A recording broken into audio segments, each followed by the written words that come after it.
The Lady of the Barge and Other Stories. By W. W. Jacobs. The Monkey's Paw. Without, the night was cold and wet, but in the small parlor of Labanam Villa the blinds were drawn and the fire burned brightly. Father and son were at chess, the former, who possessed ideas about the game involving radical changes, putting his king into such sharp and unnecessary perils that it even provoked comment from the white-haired old lady knitting placidly by the fire. "Hark at the wind," said Mr. White, who, having seen a fatal mistake after it was too late, was amiably desirous of preventing his son from seeing it. "I'm listening," said the latter, grimly surveying the board as he stretched out his hand. "Check." "I should hardly think that he'd come tonight," said his father, with his hand poised over the board. "Mate," replied the son. "That's the worst of living so far out," bawled Mr. White, with sudden and unlooked-for violence. "Of all the beastly, slushy, out-of-the-way places to live in, this is the worst. Pathways a bog, and the roads a torrent. I don't know what people are thinking about. I suppose because only 2 houses in the road are let, they think it doesn't matter." "Never mind, dear," said his wife, soothingly, "perhaps you'll win the next one." Mr. White looked up sharply, just in time to intercept a knowing glance between mother and son. The words died away on his lips, and he hid a guilty grin in his thin grey beard. "There he is," said Herbert White, as the gate banged to loudly and heavy footsteps came toward the door. The old man rose with hospitable haste, and opening the door, was heard condoling with the new arrival. The new arrival also condoled with himself, so that Mrs. White said, "Tut, tut," and coughed gently as her husband entered the room, followed by a tall, burly man, beady of eye and rubicund of visage. "Sergeant Major Morris," he said, introducing him. The sergeant major shook hands, and taking the proffered seat by the fire, watched contentedly while his host got out whiskey in tumblers and stood a small copper kettle on the fire. At the third glass his eyes got brighter, and he began to talk, the little family circle regarding with eager interest this visitor from distant parts, as he squared his broad shoulders in the chair and spoke of wild scenes and doughty deeds, of wars and plagues and strange peoples. 21 years of it," said Mr. White, nodding at his wife and son. "When he went away he was a slip of a youth in the warehouse. Now look at him. He don't look to have taken much harm," said Mrs. White, politely. "I'd like to go to India myself," said the old man, "just to look round a bit, you know." "Better where you are," said the sergeant major, shaking his head. He put down the empty glass, and sighing softly, shook it again. "I should like to see those old temples and fakirs and jugglers," said the old man. "What was that you started telling me the other day about a monkey's paw or something, Morris?" "Nothing," said the soldier, hastily.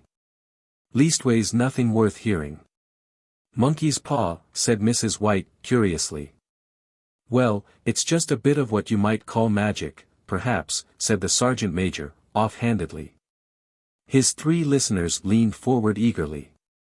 The visitor absent-mindedly put his empty glass to his lips and then set it down again. His host filled it for him. "To look at," said the sergeant major, fumbling in his pocket, "it's just an ordinary little paw, dried to a mummy." He took something out of his pocket and proffered it. Mrs. White drew back with a grimace, but her son, taking it, examined it curiously.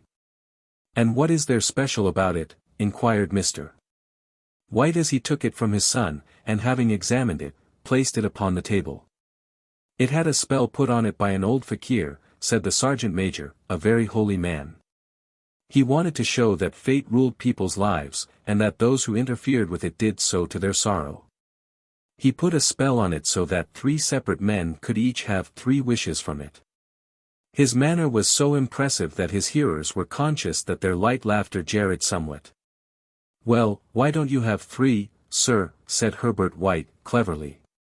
The soldier regarded him in the way that middle age is wont to regard presumptuous youth. "I have," he said, quietly, and his blotchy face whitened. "And did you really have the 3 wishes granted?" asked Mrs. White. "I did," said the sergeant major, and his glass tapped against his strong teeth. "And has anybody else wished?" persisted the old lady. "The first man had his 3 wishes." "Yes," was the reply. "I don't know what the first 2 were, but the third was for death. That's how I got the paw."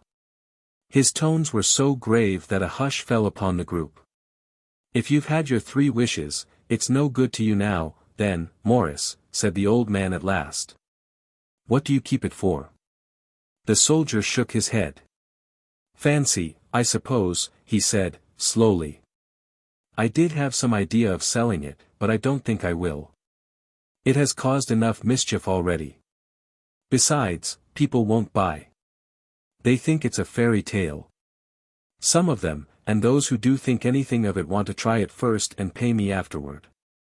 "If you could have another 3 wishes," said the old man, eyeing him keenly, "would you have them?"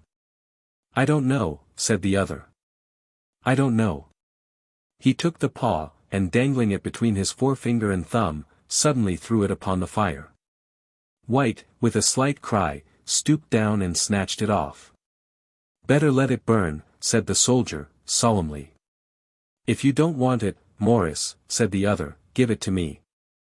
"I won't," said his friend, doggedly. "I threw it on the fire. If you keep it, don't blame me for what happens. Pitch it on the fire again like a sensible man." The other shook his head and examined his new possession closely. "How do you do it?" he inquired. "Hold it up in your right hand and wish aloud," said the sergeant major, "but I warn you of the consequences." "Sounds like the Arabian Nights," said Mrs. White, as she rose and began to set the supper. "Don't you think you might wish for 4 pairs of hands for me?" Her husband drew the talisman from pocket, and then all 3 burst into laughter as the sergeant major, with a look of alarm on his face, caught him by the arm. "If you must wish," he said, gruffly, "wish for something sensible. Mr. White dropped it back in his pocket, and placing chairs, motioned his friend to the table.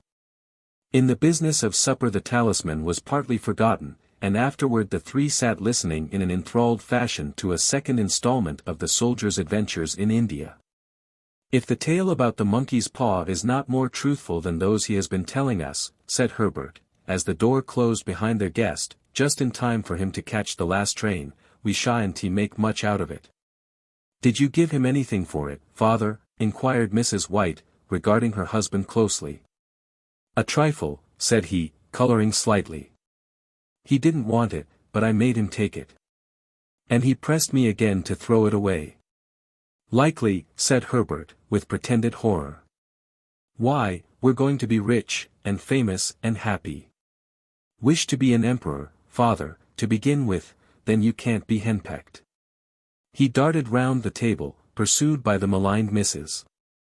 White armed with an antimacassar. Mr. White took the paw from his pocket and eyed it dubiously. "I don't know what to wish for, and that's a fact," he said, slowly. "It seems to me I've got all I want." "If you only cleared the house, you'd be quite happy, wouldn't you?" said Herbert, with his hand on his shoulder. "Well, wish for £200, then, that'll just do it." His father, smiling shamefacedly at his own credulity, held up the talisman, as his son, with a solemn face, somewhat marred by a wink at his mother, sat down at the piano and struck a few impressive chords. "I wish for £200, said the old man distinctly. A fine crash from the piano greeted the words, interrupted by a shuddering cry from the old man. His wife and son ran toward him. "It moved," he cried, with a glance of disgust at the object as it lay on the floor. "As I wished, it twisted in my hand like a snake." "Well, I don't see the money," said his son as he picked it up and placed it on the table, "and I bet I never shall." "It must have been your fancy, father," said his wife, regarding him anxiously. He shook his head. "Never mind, though. There's no harm done, but it gave me a shock all the same." They sat down by the fire again while the 2 men finished their pipes. Outside, the wind was higher than ever, and the old man started nervously at the sound of a door banging upstairs. A silence unusual and depressing settled upon all 3, which lasted until the old couple rose to retire for the night. "I expect you'll find the cash tied up in a big bag in the middle of your bed," said Herbert, as he bade them good night, "and something horrible squatting up on top of the wardrobe watching you as you pocket your ill-gotten gains." He sat alone in the darkness, gazing at the dying fire, and seeing faces in it. The last face was so horrible and so simian that he gazed at it in amazement. It got so vivid that, with a little uneasy laugh, he felt on the table for a glass containing a little water to throw over it. His hand grasped the monkey's paw, and with a little shiver he wiped his hand on his coat and went up to bed. 2. In the brightness of the wintry sun next morning as it streamed over the breakfast table he laughed at his fears. There was an air of prosaic wholesomeness about the room which it had lacked on the previous night, and the dirty, shriveled little paw was pitched on the sideboard with a carelessness which betokened no great belief in its virtues. "I suppose all old soldiers are the same," said Mrs. White. "The idea of our listening to such nonsense. How could wishes be granted in these days? And if they could, how could £200 hurt you, father?" "Might drop on his head from the sky," said the frivolous Herbert. "Morris said the things happened so naturally," said his father, "that you might if you so wished attribute it to coincidence." "Well, don't break into the money before I come back," said Herbert as he rose from the table. "I'm afraid it'll turn you into a mean, avaricious man, and we shall have to disown you." His mother laughed, and following him to the door, watched him down the road, and returning to the breakfast table, was very happy at the expense of her husband's credulity. All of which did not prevent her from scurrying to the door at the postman's knock, nor prevent her from referring somewhat shortly to retired sergeant majors of bibulous habits when she found at the post brought a tailor's bill. "Herbert will have some more of his funny remarks, I expect, when he comes home," she said, as they sat at dinner. "I dare say," said Mr. White, pouring himself out some beer, "but for all that, the thing moved in my hand, that I'll swear to." "You thought it did," said the old lady soothingly. "I say it did," replied the other. "There was no thought about it, I had just, what's the matter?" His wife made no reply. She was watching the mysterious movements of a man outside, who, peering in an undecided fashion at the house, appeared to be trying to make up his mind to enter. In mental connection with the £200, she noticed that the stranger was well dressed, and wore a silk hat of glossy newness. 3 times he paused at the gate, and then walked on again. The 4th time he stood with his hand upon it, and then with sudden resolution flung it open and walked up the path. Mrs. White at the same moment placed her hands behind her, and hurriedly unfastening the strings of her apron, put that useful article of apparel beneath the cushion of her chair. She brought the stranger, who seemed ill at ease, into the room. He gazed at her furtively, and listened in a preoccupied fashion as the old lady apologized for the appearance of the room, and her husband's coat, a garment which he usually reserved for the garden. She then waited as patiently as her sex would permit, for him to broach his business, but he was at first strangely silent. "I was asked to call," he said at last, and stooped and picked a piece of cotton from his trousers. "I come from Ma and Megan's." The old lady started. "Is anything the matter?" she asked, breathlessly. "Has anything happened to Herbert?" "What is it? What is it?" Her husband interposed. There, mother," he said, hastily. "Sit down, and don't jump to conclusions. You've not brought bad news, I'm sure, sir," and he eyed the other wistfully. "I'm sorry," began the visitor. "Is he hurt?" demanded the mother, wildly. The visitor bowed in assent. "Badly hurt," he said, quietly, "but he is not in any pain." "Oh, thank God," said the old woman, clasping her hands. "Thank God for that. Thank—" She broke off suddenly as the sinister meaning of the assurance dawned upon her and she saw the awful confirmation of her fears in the other's averted face. She caught her breath, and turning to her slower-witted husband, laid her trembling old hand upon his. There was a long silence. "He was caught in the machinery," said the visitor at length in a low voice. Caught in the machinery, repeated Mr. White, in a dazed fashion, yes. He sat staring blankly out at the window, and taking his wife's hand between his own, pressed it as he had been wont to do in their old courting days nearly 40 years before. He was the only one left to us, he said, turning gently to the visitor. It is hard. The other coughed, and rising, walked slowly to the window.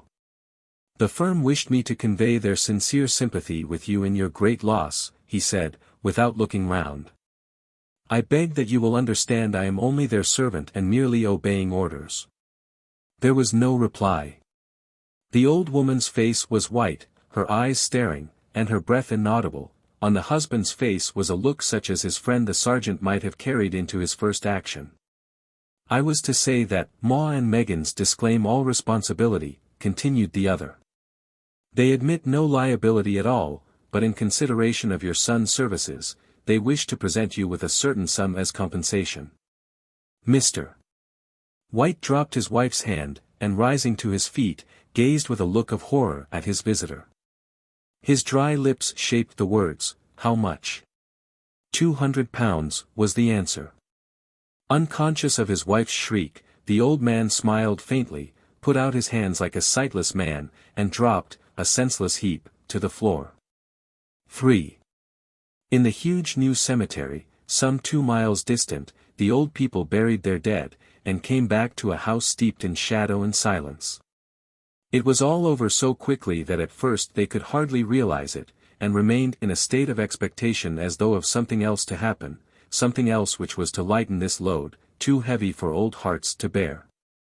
But the days passed, and expectation gave place to resignation, the hopeless resignation of the old, sometimes miscalled, apathy.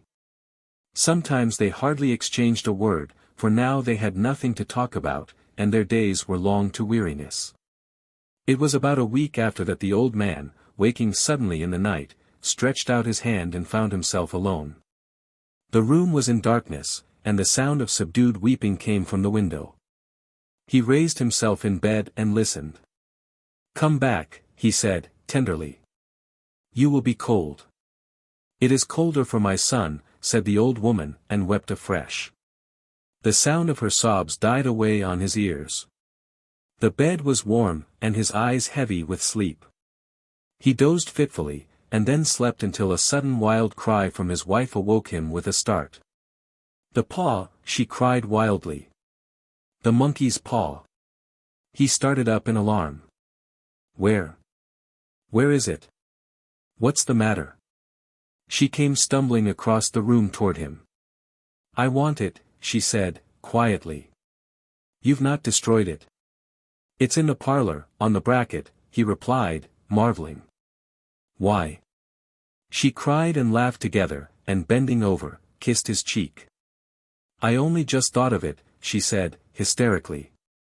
Why didn't I think of it before? Why didn't you think of it? Think of what? He questioned. The other 2 wishes, she replied, rapidly. We've only had one. Was not that enough? He demanded, fiercely. No, she cried, triumphantly, we'll have one more. Go down and get it quickly, and wish our boy alive again. The man sat up in bed and flung the bedclothes from his quaking limbs. Good God, you are mad, he cried, aghast. Get it, she panted, get it quickly, and wish, oh, my boy, my boy. Her husband struck a match and lit the candle. Get back to bed, he said, unsteadily. You don't know what you are saying. We had the first wish granted, said the old woman, feverishly, why not the second? A coincidence, stammered the old man. Go and get it and wish, cried his wife, quivering with excitement. The old man turned and regarded her, and his voice shook. He has been dead 10 days, and besides I would not tell you else, but, I could only recognize him by his clothing. If he was too terrible for you to see then, how now? Bring him back, cried the old woman, and dragged him toward the door. Do you think I fear the child I have nursed? He went down in the darkness, and felt his way to the parlor, and then to the mantelpiece. The talisman was in its place, and a horrible fear that the unspoken wish might bring his mutilated son before him ere he could escape from the room seized upon him, and he caught his breath as he found that he had lost the direction of the door. His brow cold with sweat, he felt his way round the table, and groped along the wall until he found himself in the small passage with the unwholesome thing in his hand. Even his wife's face seemed changed as he entered the room. It was white and expectant, and to his fears seemed to have an unnatural look upon it. He was afraid of her. "Wish," she cried, in a strong voice. "It is foolish and wicked," he faltered. "Wish," repeated his wife. He raised his hand. "I wish my son alive again." The talisman fell to the floor, and he regarded it fearfully. Then he sank trembling into a chair as the old woman, with burning eyes, walked to the window and raised the blind. He sat until he was chilled with the cold, glancing occasionally at the figure of the old woman peering through the window. The candle end, which had burned below the rim of the china candlestick, was throwing pulsating shadows on the ceiling and walls, until, with a flicker larger than the rest, it expired. The old man, with an unspeakable sense of relief at the failure of the talisman, crept back to his bed, and a minute or two afterward the old woman came silently and apathetically beside him. Neither spoke, but lay silently listening to the ticking of the clock. A stair creaked, and a squeaky mouse scurried noisily through the wall. The darkness was oppressive, and after lying for some time screwing up his courage, he took the box of matches, and striking one, went downstairs for a candle. At the foot of the stairs the match went out, and he paused to strike another. And at the same moment a knock, so quiet and stealthy as to be scarcely audible, sounded on the front door. The matches fell from his hand and spilled in the passage. He stood motionless, his breath suspended until the knock was repeated. Then he turned and fled swiftly back to his room, and closed the door behind him. A third knock sounded through the house. "What's that?" cried the old woman, starting up. "A rat," said the old man in shaking tones, "a rat.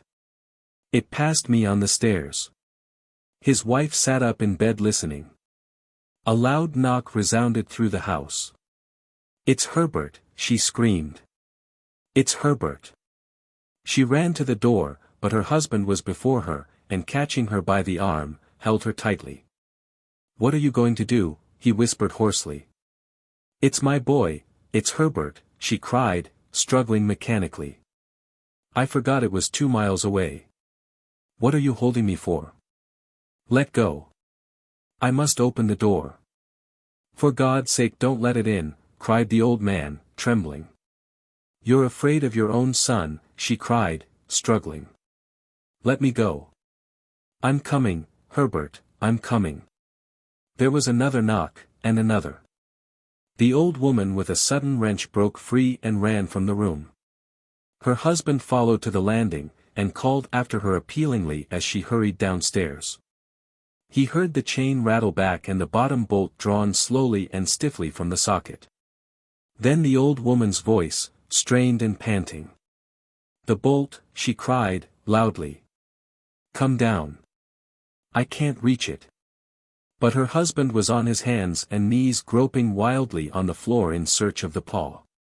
If he could only find it before the thing outside got in. A perfect fusillade of knocks reverberated through the house, and he heard the scraping of a chair as his wife put it down in the passage against the door. He heard the creaking of the bolt as it came slowly back, and at the same moment he found the monkey's paw, and frantically breathed his third and last wish. The knocking ceased suddenly, although the echoes of it were still in the house. He heard the chair drawn back, and the door opened. A cold wind rushed up the staircase, and a long loud wail of disappointment and misery from his wife gave him courage to run down to her side, and then to the gate beyond. The street lamp flickering opposite shone on a quiet and deserted road.